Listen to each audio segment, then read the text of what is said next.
Oi, everybody, somebody, anybody.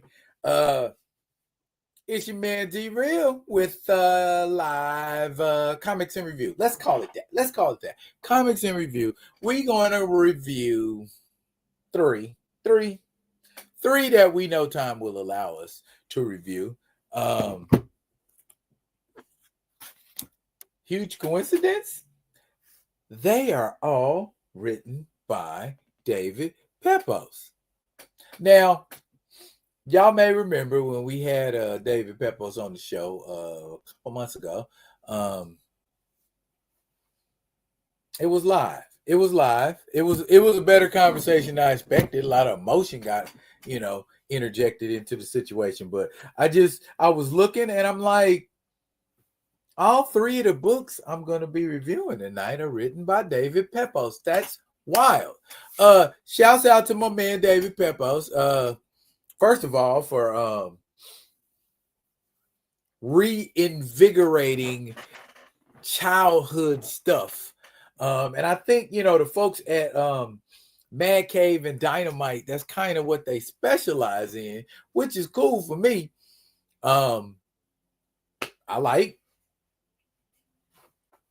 like if you could take it and make it better than it was on a TV show. Because, back then, they were limited to what their imaginations were and what the minds could conceive and create special effects wise. And it was before computers were even actively used in any phase of filmmaking. So how in the hell did I get all off into that? Anyway, this is a comic review. So I'm gonna wait a couple minutes for y'all to slide in. But let me tell you something about my analytics. My analytics tell me that y'all like two of these comics more than you like one of them.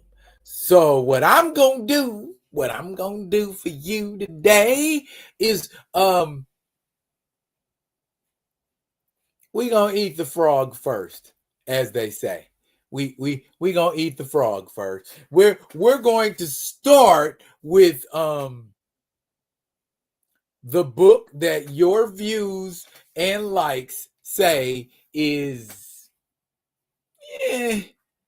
it's good one month and it's not so good another month. That's just the way it is. How could y'all even begin to think that David Pepose's work is something to be considered mediocre? I happen to think the man is a great writer. Like I said, let's start with the one y'all liked the least. Space Ghost. Space Ghost Volume 2, Number 2 by David Pepose and Jonathan Lau. First of all, this cover by Francesco Mattina, look at it real close. Okay, the detail that is paid not only to physical characteristics, but canon as well. Case in point, my man is in the process of materializing from invisible to visible. You know what? Me holding it up here in front of you is not doing it any justice. So I am going to dig that there image up for you because I know I got it laying around here somewhere. I do. Okay. To the rescue. Let's kick it off with the cover. Okay. Like I was saying, materialization from invisible to visible. And the helmet tells you, if you are a fan of Space Ghost stuff, all things Ghostian. That is the helmet either of Brack or his brother. Who's in the building? Kamoyo King is in the building. We in here. And my brother Theo in here. We in here. The Three Storms. All right. Like I said, and the what's being done with lighting and color and gradients and that's ill. You know what I'm saying? That's a very ill looking picture. First of all, before we even get into the book or the story, that cover, soak that in. Go ahead. If you didn't get the book or you got a different variant, because Space Ghost comics come in multiple variants. I would say at least 10 to 12 a month, it seems like. Maybe more. But you got a crap ton of variants cover-wise. So if that ain't your cup of tea, you got a grip more to choose from. But yeah, that's the situation that's cracking. But when we open this book up, we are immediately taken back to District Omega some years ago before Space Ghost really got into the Space Ghost thing. He's kind of Space Ghost year one. I'm still perfecting my technique. I'm still getting my crime fighting vibe energy. You know what I'm saying? Bruce Wayne with the backpack. Okay. And the ski mask. That's kind of where Space Ghost was at, right? And so he meets up with a woman. Ew. Okay, Space Ghost a man too. He got needs. In the Black Nebula Bar. You know what I'm saying? This is in District Omega, wherever that is. We know it's somewhere out in the galaxy because everything looked futuristic. Kind of looks like Coruscant, if you will. You know what I'm saying? Different aliens mingling in the bar. And he's sitting at the table with a drink. And I guess the code name he was using was Tad Ghostal. Anyway, Tad meets Luna Solaris, and Luna Solaris eventually becomes the thief known as the Eclipse Woman.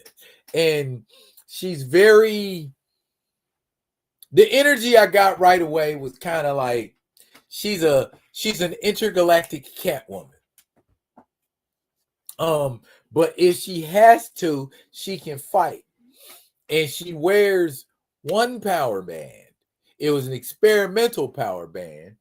And she can manipulate it like a lariat or a whip or a shield. I noticed the way she uses her power band is used in defensive ways, not non-lethal. That's what I'm looking for.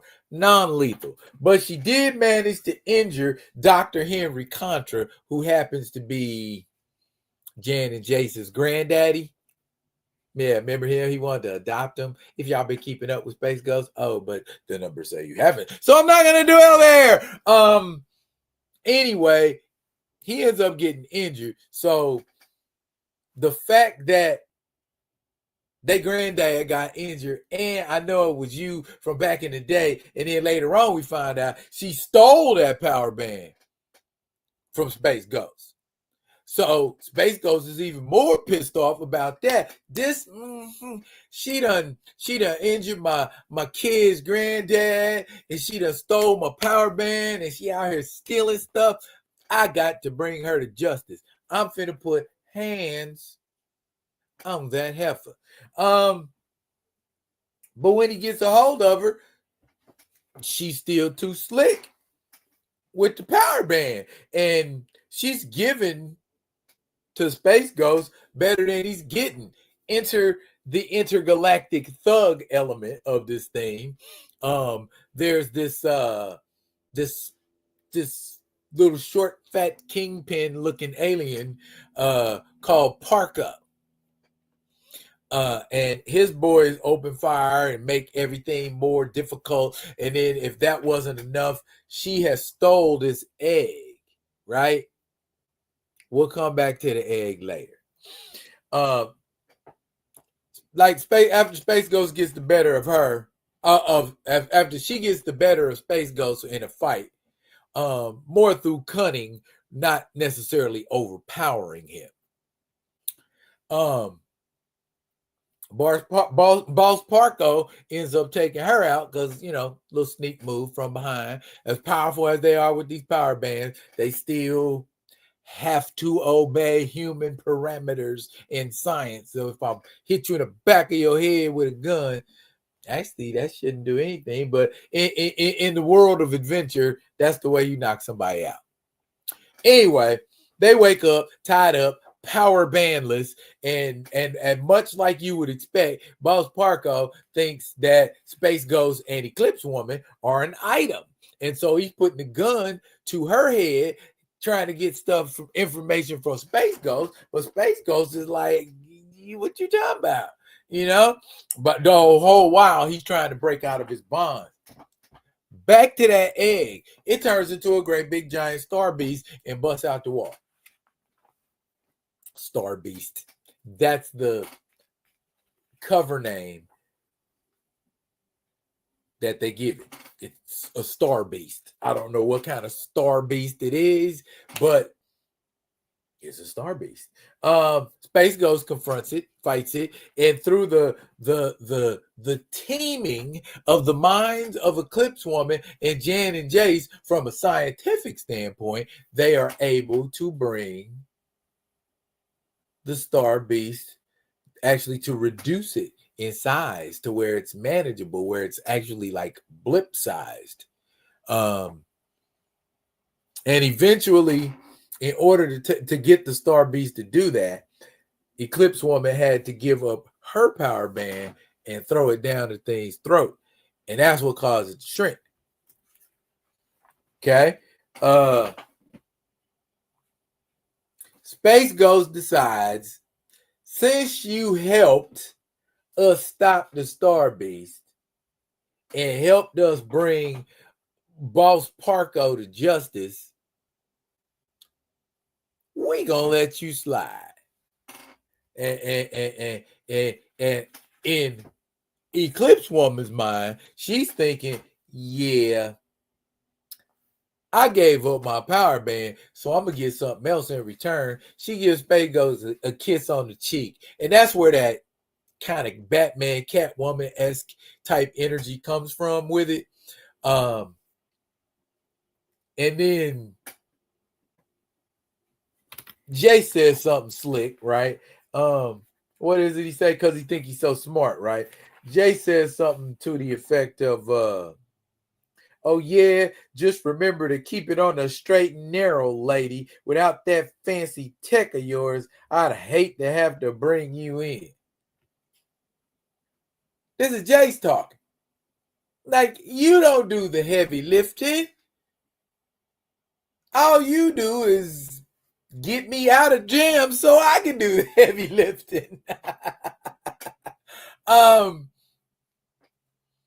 At the same time, she kind of, gives him the ruffle on his head. And at that point, she manages to steal the keys to the Phantom Cruiser. Yes, y'all, she stole the Phantom Cruiser. Why? Why do people do that? That's second time. Second time Phantom Cruiser done got stole. But that's the end of the story. Now, what I didn't get out of this was, and David, if you're watching, perhaps you can tell me, are we going to continue the story with Eclipse Woman stealing the Phantom Cruiser, or is it just going to be, and then that was just that episode, and they get the Phantom Cruiser back in between issues? Get back at me about that, man, if you can. In a totally unrelated issue, I had no idea that there was a Blue Falcon and Dynamite comic book. It looks cool. If Dynamite is just badass like it looks in the picture and not effing up, that might be a dope comic. I might have to check that out. You know what I'm saying? Again, Dynamite Comics, you are fooling with my childhood in a major way. You're taking me back down memory road, and I love it. And I love it. What did y'all think about Space Ghost? Is that? Let me get to the heart of the matter. Why do y'all not like Space Ghost? I'm just calling it like I see it. And what I see is not a lot of people messing with the book. So I like the book, but if y'all don't like the book, don't make me keep covering it if ain't nobody gonna look at it. Make sense? Okay. We might be out here in like 45. Let's get on to our next book. Speed Racer. Everybody been talking about this book right here. I didn't know it was that many Speed Racer fans out there. Y'all are deep. Y'all are deep. And salute to y'all for effing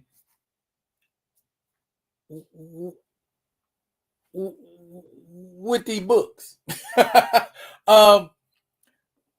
Speed Racer comes to us courtesy of Mad Cave Studios, who also is reimagining universes, as you put it, Kamoyo, with Speed Racer. And in this reimagined universe, Speed Racer is a street racer, not a race car driver yet. So we're getting this origin story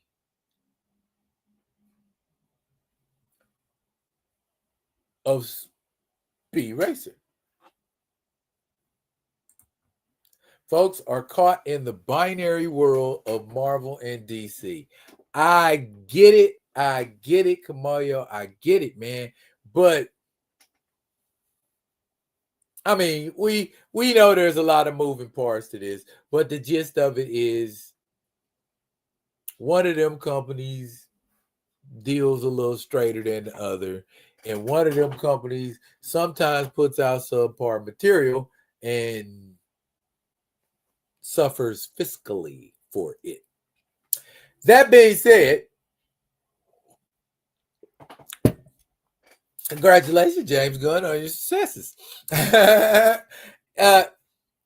Speed Racer number 2 by David Pepos again, and art by David Tinto.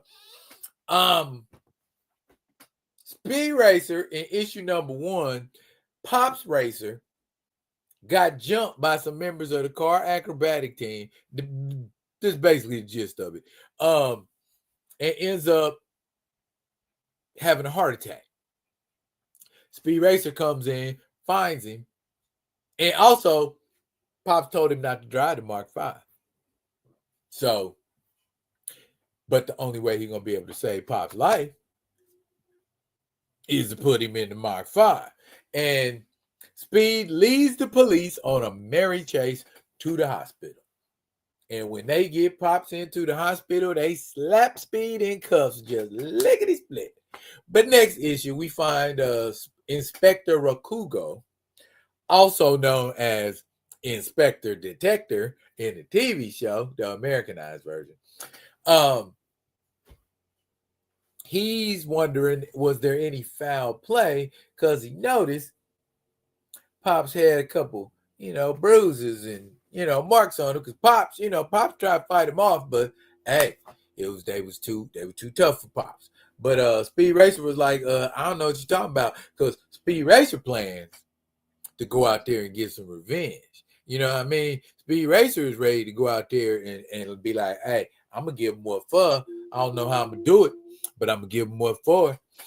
And he leaves the hospital room because Sprito and Chim Chim are still in there with Pops, and runs into one of the interns or clerk or whatever that tells him, hey, to take care of Pops, basically you looking in the neighborhood of like $1 million. Speed Racer and them, last issue we seen they were behind on bills and things. How the hell you gonna get $1 million? So, fortunately for Speed Racer, he sees talk of a race on television. I believe that race is called the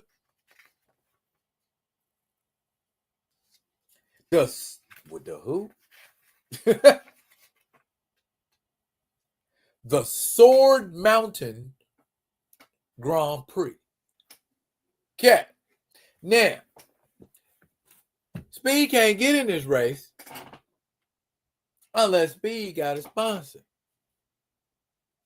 Speed walking out the hospital. Soon as he come out the hospital, he runs into, and I love the names on Speed Racing.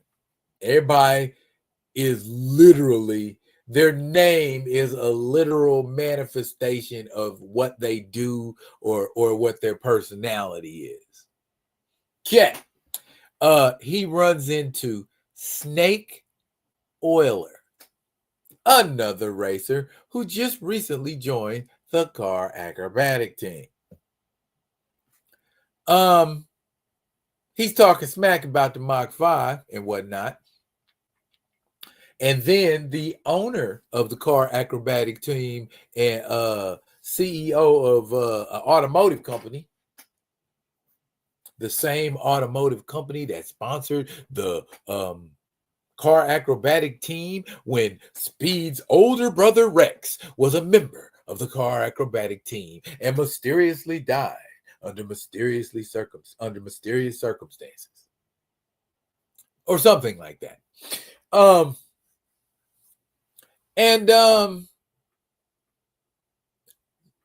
This guy's name is Dante Furno.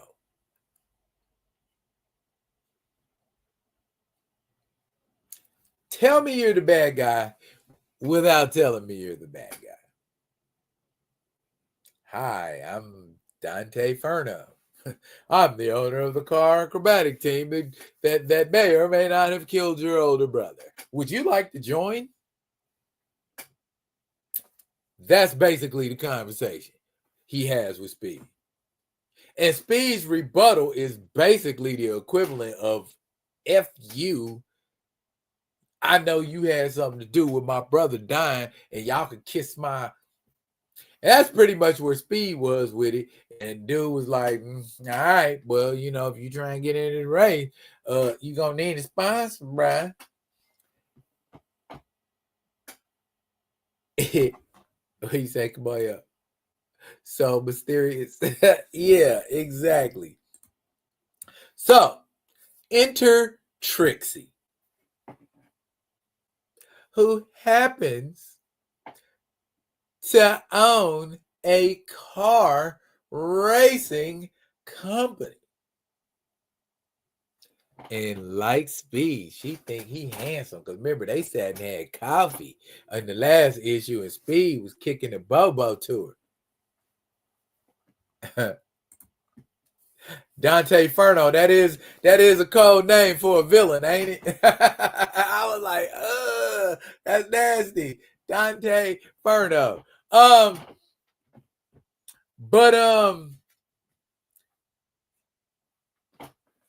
Piston Powers, who is the racer that's racing for Trixie's company, decides he's going on strike. And he ain't racing until he get the money, the respect, the all that he feel he deserved. So Trixie's like, damn, I ain't got no racer. And in comes Speed Racer, like, hey, girl, what's up? Why don't you let me race for you? And that's basically it, because she said something. I'm going to find it exactly.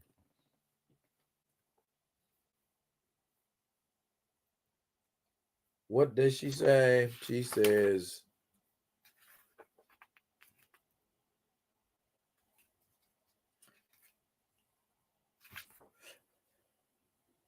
something to the effect of handsome and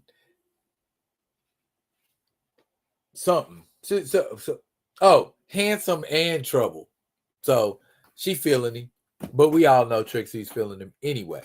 But bottom line, Trixie agrees to let Speed race for her company, and he's in the Sword Mountain Grand Prix, and he's yapping all over everybody and using the bell tires to drive on the walls and using the blades to cut everybody.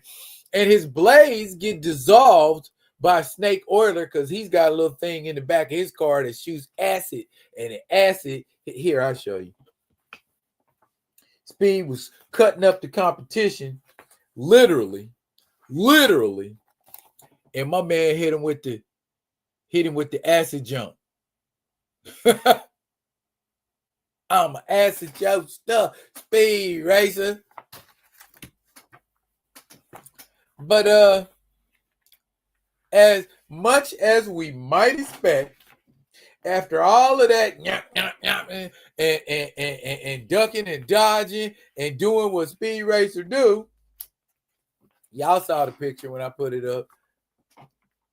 Speed Racer is the winner of the Sword Mountain Grand Prix. Go Speed Racer, manga. But everybody's paying attention to Speed because he's in the winner's circle, including, hey, come on, y'all, the mysterious Racer X, who happens to have his own comic, by the way, that is well worth the read. But the car acrobatic team has declared war on Speed Racer. So I think the next couple issues are going to end up being kind of exciting because we're going to see Speed Racer and Racer X incorporated into the situation. Did we pick up Speed Racer, or is this deep dive enough for you? Nah, we didn't pick up Speed Racer. Well, again, analytics tell me y'all checked it out. And if you checked it out, at least what I put in, my little blurb, my little review, my video, call it what you want to, giving you the info about the comic book, hopefully piquing your interest enough to make you want to go and mess with it yourself. Like Speed's out. It's actually, I believe, a racing outfit. But normally, Speed's walking around with a polo shirt and a hoodie. So that's the updated look for Speed. A polo shirt and a hoodie. That's his walk around look. That's a weird outfit. What's up, Gray? We talking about Speed Racer. We was talking about Space Ghost earlier, but digging off into the nuances of Speed Racer and what's going on with him in issue number 2. But here's a question that I have always had about Speed Racer. Or the Speed Racer mythos in general itself. Kind of dysfunctional and PTSD. Weird. Case in point. I'm Rex Racer.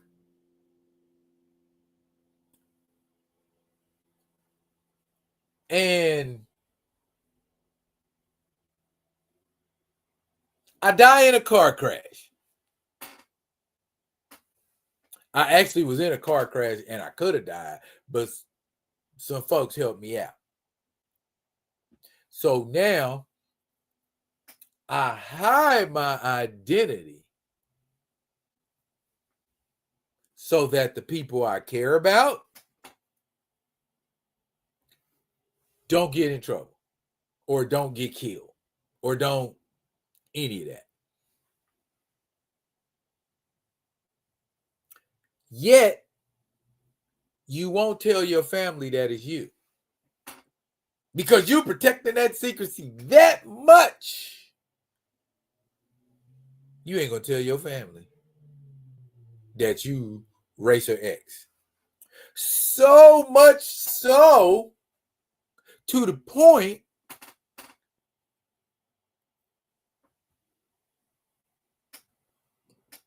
you make your brother think you trying to hurt him in a race to sell the whole Racer X persona. But then again, in outside the racetrack situation, you help your brother.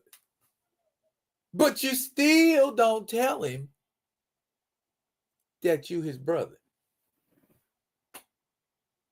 I mean, not that you couldn't tell from that little flimsy ass mask, but from what I understand, well, actually, I have Racer X1 around here somewhere. If y'all want me to do a review on Racer X #1, let me know, and I'll knock that out for you too. But that is available, I believe, through Mad Cave, I believe as well. I had to go. It's laying around here with the other comics. But yeah, that's kind of dysfunctional / PTSD. Gray asks, what was Rex into? Well, in comic book mythos, Rex was a member of the car acrobatic team briefly. And from what I understand, the car acrobatic team wanted him to do some stuff to some people that he didn't want to do it to. And so they was like, all right, Slick, then we're going to do it to you. They thought they killed him, but they didn't. And so that's why he keeps his identity a secret, because he doesn't want the car acrobatic team to find out that he's Rex, and then they come back to finish him off. But from what I understand, over time, Racer X got nice with his hands and whatnot. So I don't know if we dealing with that Racer X or if we just got mysterious Racer X who ain't got no hands. So, but you say, yes, give us Rex. Okay, bet. Let me see if it's still around here. What you saying? What you saying? I know I got that Joker. I get it out to you. I know I got it. I know it's in a pile. It's in a pile somewhere. I got so many files. I have piles of comics. Piles upon piles. Piles. I have too many piles of comics. I have too many comics. Anyway, just had a moment there. Sorry. Let's move on to our third and final comics, shall we?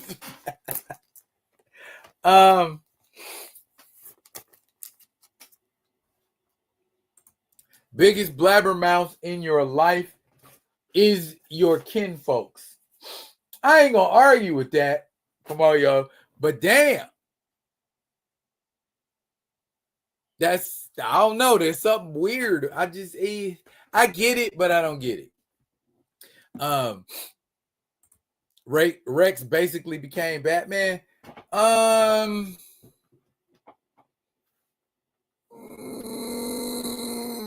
Kinda. Yeah, kinda. Except he races instead of swinging on rooftops, beating people up. Yeah, that's who he is. All right. The third and final installment of this week's reviews courtesy of my man David Pepos. Yeah. If you saw the blurb, you know what it is. Captain Planet and the Planeteers, number 4.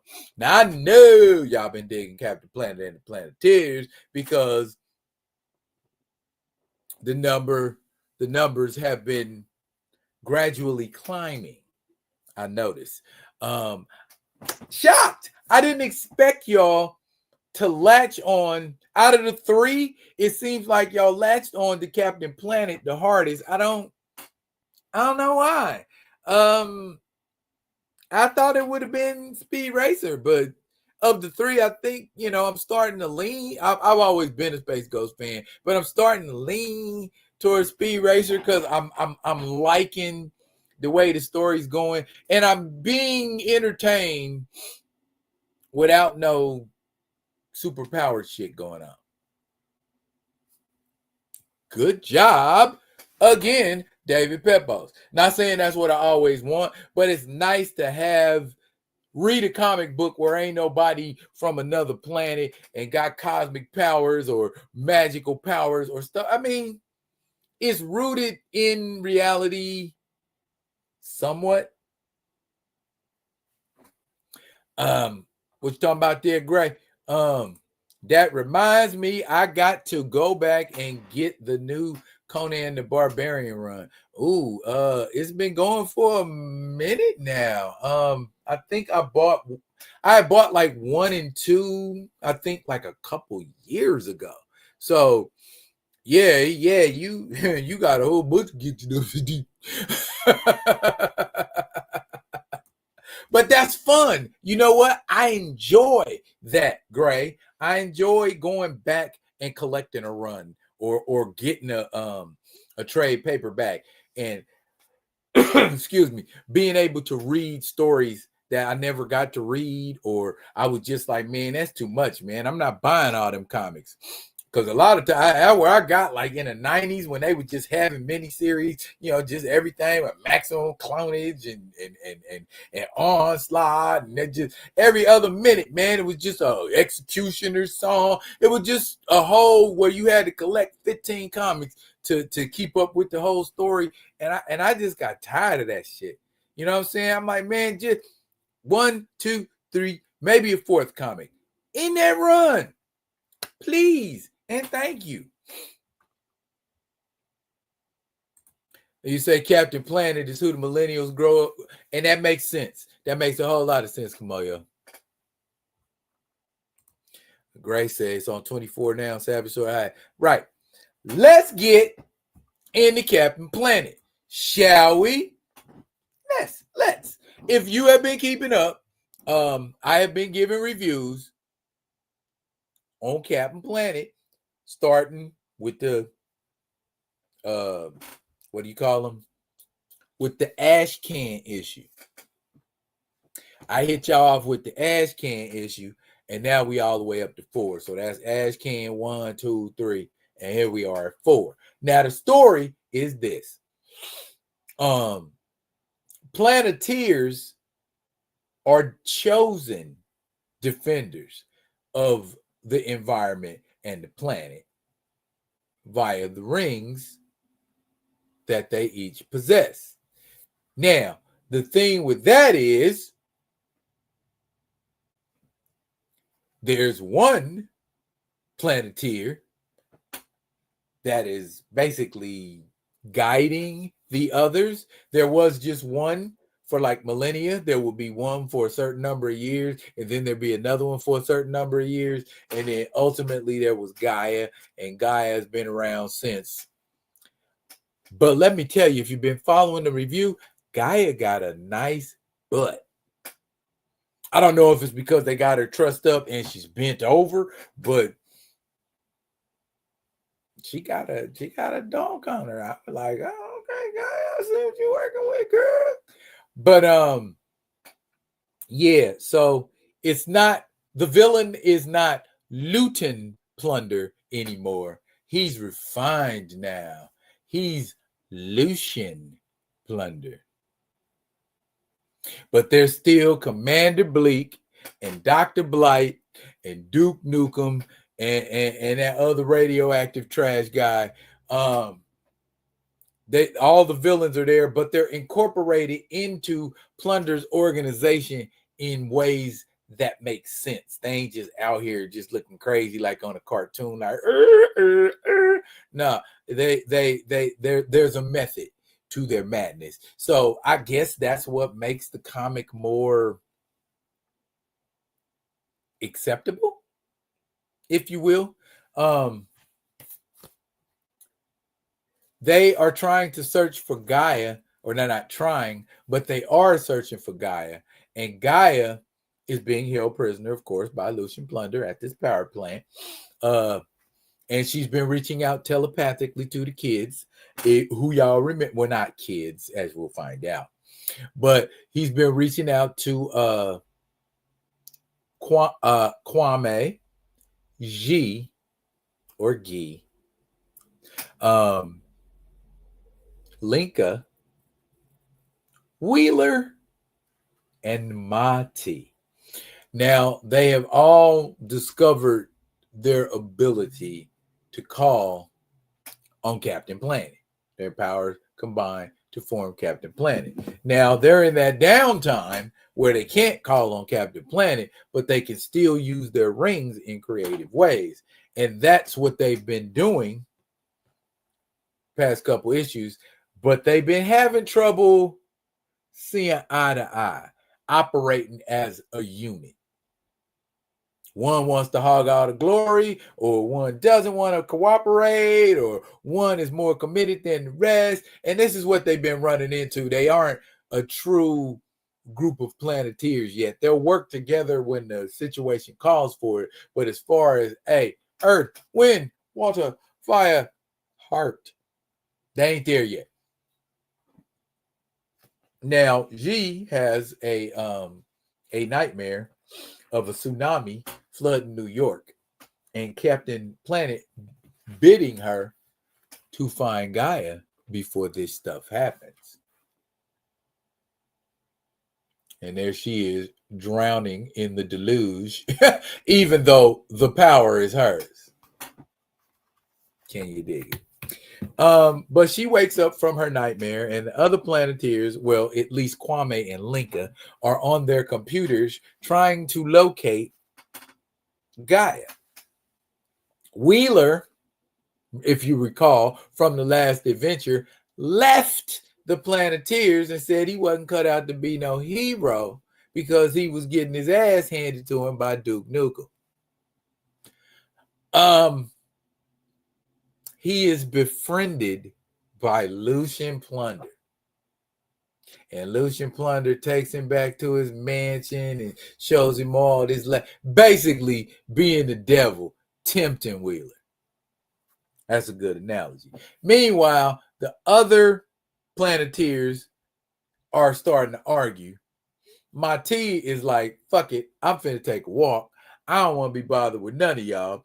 And Linka and Kwame try to gang up on G and tell her to stop acting childish. And G is like, bitch, I'm a whole marine biologist. Y'all the ones that's kids. If anybody's children, y'all children. I'm paraphrasing. She's more like that when she gets mad. See what I'm saying? But that's basically the energy she giving off. Like, bitch, somebody told you wrong. I'm a marine biologist. You just a trust fund child. You better back up.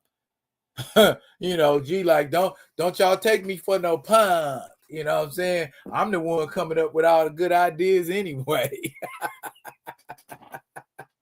And so they find an industrial plant on Roosevelt Island with a helipad with a capital P on it. Plunder. Arr, mateys, that's got to be the location. X marks the spot. And that's essentially what, meanwhile, poor Gaia, she hanging there. She need a hug and probably a drink. Because they ain't let her sit down. She probably ain't got no electrolytes. She dehydrated and all that. She needed to be in contact with the earth. EARF, the earth. Meanwhile, Plunder is telling Wheeler, hey man, I want to do some wonderful things with the environment, and I'm making this happen with technology, and I'm making that happen with technology, and I can make so much more happen if you give me that ring, because it's got an amazing power source in it. This punk ass gives his shit up to Lucian Plunder.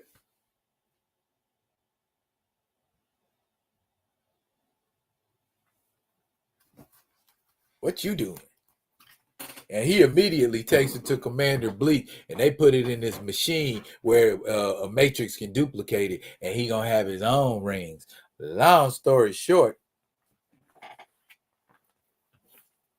Lucian Plunder is doing his best impression of Thanos. He got Thanified. You see what I'm saying? My man like, yeah, I'm about to do things with these fake rings. You know what I'm saying? And he drawing the power out of Guy. You know what I'm saying?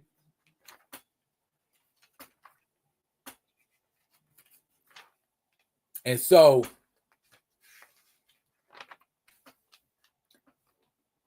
it's really cool. The Planeteers manage to get inside of the industrial plant. Soon as they get inside, though, y'all fools, y'all ain't ready. Y'all ain't ready. Y'all just kids. Y'all ain't ready. So they gotta fight. You know what I'm saying? They fighting. Meanwhile, my T done went and found Wheeler and was like, why your punk ass give up your ring? You know what I'm saying? Because Captain Planet speaks, kind of to him, and he's kind of like Captain Planet's anger translator.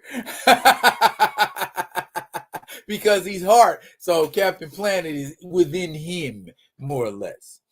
And he like, how you find me? He like, the birds told me. Why you up here sucking up to this fool? You know what I mean? And basically, Commander Bleak come, and I don't care what the disagreement is, we killing everybody. So that's the jam him and Mati is in. Boy, where's a panther or a bear when you need it, Mati? Meanwhile, Lucian Plunder done used his rings to become Captain Pollution. Captain Pollution.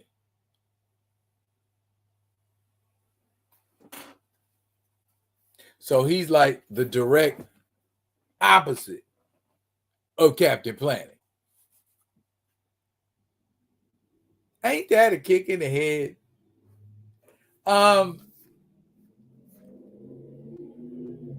Captain Planet, I'll be honest with you, I like the reimagining better than the show.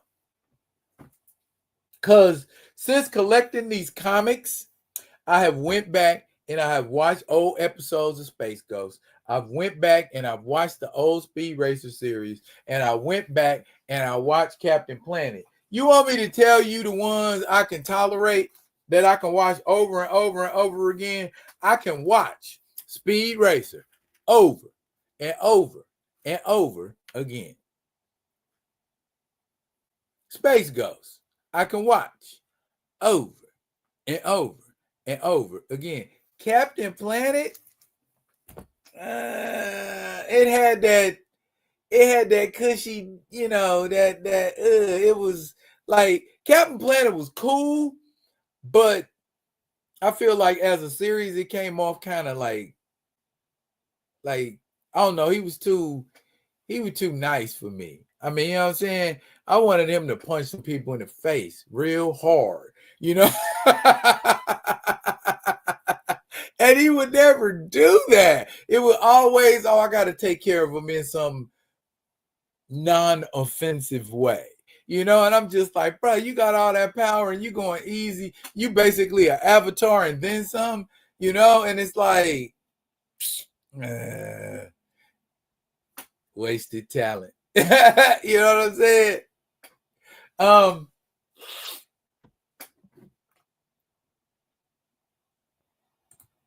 Didn't age well. Yeah, I know, because it was focused on the environment and pollution.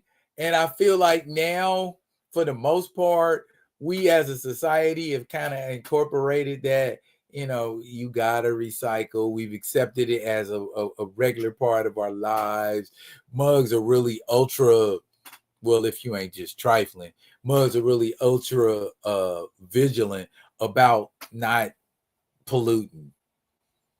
You know, I can't speak for, you know, people who are experiencing homelessness and folks who are just downright trifling. I can't speak for that community, but me and mine, we out here picking up our trash and, you know, and recycling every other Friday. You know what I'm saying? So we do what we do. Anyway, Theo says, what about Battle of the Planets? What about it, dog? I ain't forgot. Bruh, I still got to get Absolute Wonder Woman out. And I'm going to put that in there with the other batch. It'll probably be Gotcha. I'm going to do Gotcha Man 11 and 12 together. The only reason I didn't do no Battle of the Planet / Gotcha Man sooner is because issue 11 was kind of... Because I had an issue like that. I think issue 6 was kind of like that. It was like a whole Keop adventure, and they was going fishing, and I'm like, nobody wants to see that yet. You know what I mean? I can encapsulate it for you real quick, but trust me, it doesn't mess with the continuity. You can miss that issue, and you won't be out of nothing. It was just kind of a, let's kick back and chill, you know, the Christmas special or something like that. You know what I mean? It wasn't a Christmas special, but you know what I mean? When they have the Christmas special ain't got nothing to do with the continuing story. It's just inserted in there for your Battle of the Planets. Yes, you can rewatch it.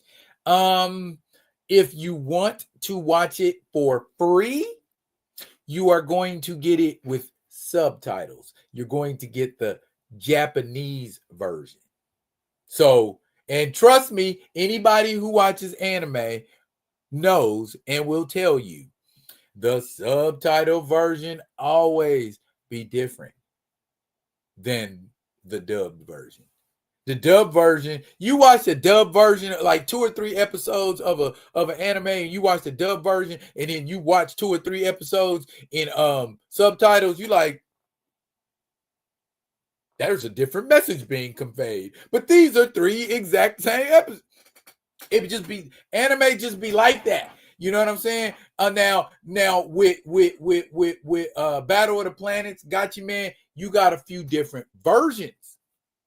But I think it was like 120 episodes altogether of the original Gotcha Man. It's been split up and spliced different ways. There's been OVAs. I happen to like the OVA the best because it encapsulates the best parts of the series, and it just kind of puts it in like, I think it's like a 70-minute movie. And it's really cool because it's faithful to the source material. Berg Katza Zoltar is a hermaphrodite.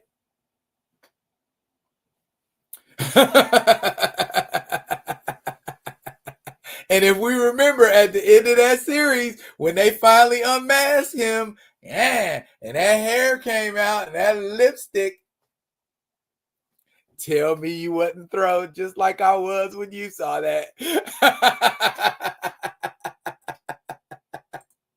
Zoltar, a woman. Went outside to play. Did you see Battle of the Planet? Did you see when they took his mask? Mark took his mask off and there was a woman. Yeah. Yeah. Whole different story. It's a whole different story. But if you want to just, get straight to the nitty gritty, you could do the dub version. Dub version is easier to watch, I guess. But if you want to get anything that's worth anything as far as Battle of the Planets, Gotcha Man, you're going to have to pay for that.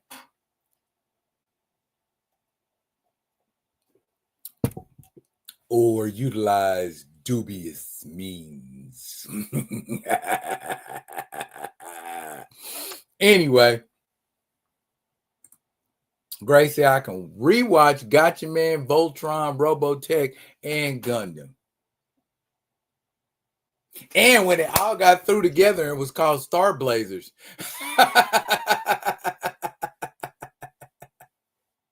Yeah. Go Lion. Yeah, that's what Speed Racer's called. It's called Go My Go.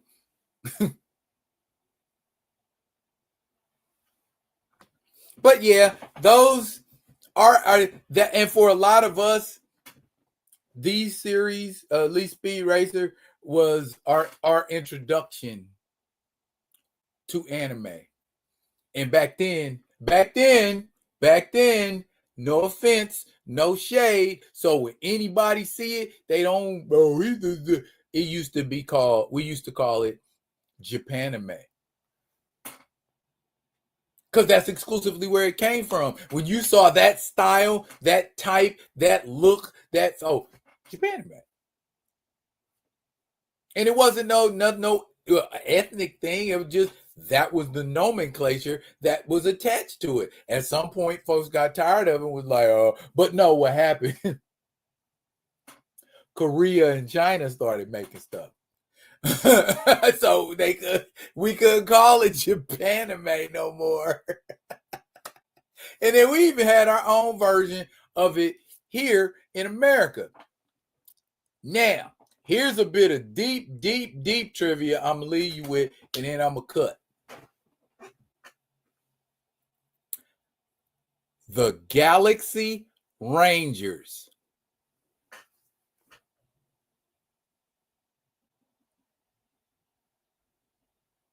The Adventures of the Galaxy Rangers ran one season.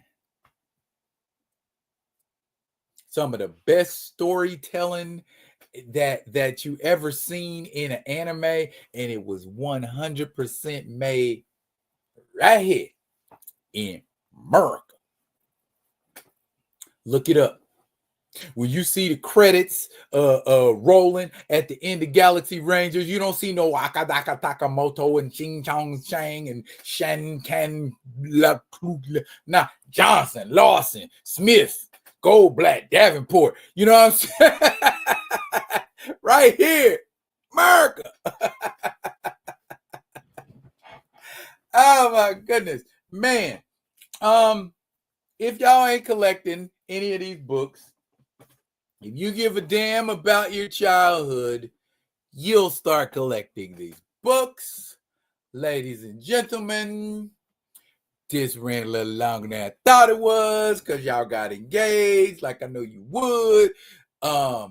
Next week, I will be bringing you maybe three new comics that I've read this week or that just dropped. Either way, I'm going to give you these. I'm going to give you at least 3 books. And this is what we're going to do on Wednesday. Same real time, same real channel. Y'all pull up. Or if you just want to get into the deep dive of the book, or like we've been doing here, if you want to chat about the mythos and origins of the character, I'm here for that too. You know what I mean? It's we vibing when we ain't vibing. You dig? It's just that's the energy we got over here. For those of you who were looking for that cannabis advocate as a guest, she said yes. So not this Friday, but next Friday. Get ready. cause we about to have another ill one, y'all. And if you miss it, you're gonna be mad. You're gonna be like, damn, I wish I was in the building when that went down. But if you caught this, or if you catch the replay, you have been forewarned. For all of y'all that pulled up, man, for the review, I appreciate y'all. I appreciate my man David Pepos for putting these stories out there. And as always, I will be coming at you with another one of them other ones. And until I do, y'all be good. Be good to each other.